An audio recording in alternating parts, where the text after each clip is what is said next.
Hi everyone, it's Tom here, and welcome to today's video reflection for Holy Week as we prepare for Easter together. And today I want to talk about the spiritual discipline of fasting. As you may or may not be aware, we're encouraging and inviting everyone who calls Grace Family Church home to participate in a 24-hour fast as part of Holy Week, as part of Holy Wednesday, and our preparation for Easter Sunday.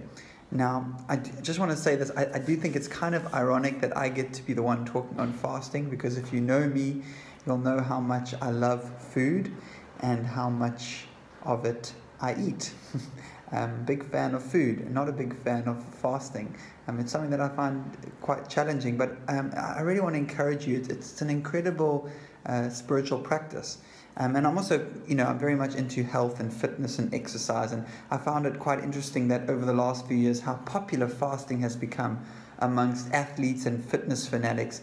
And there really are a ridiculous number of health benefits that science is now discovering around intermittent and regular fasting. But that's not what I want to talk about. I really want to talk about the spiritual aspect of why we fast and the benefits of fasting, especially as we are in this Holy Week and reflecting on the events of Holy Week.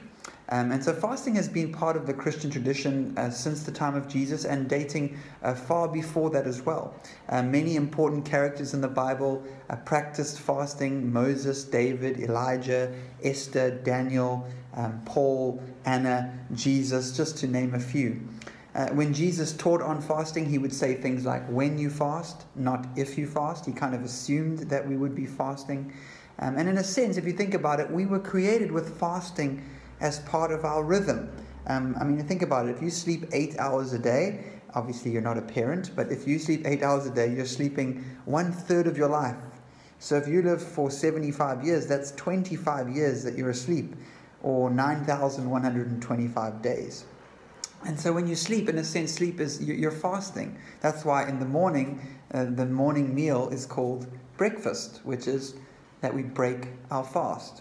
And as I said, there are many health benefits to fasting, but there are also many spiritual benefits. I think fasting helps us to humble ourselves. It gives us a faith to overcome challenges in our lives. Esther fasted when she was faced with danger. Ezra fasted for protection. Fasting can help us to be aware of our connection, of our union with God. And it so often can help us to draw closer to God. Jesus said that his disciples would fast when he was gone.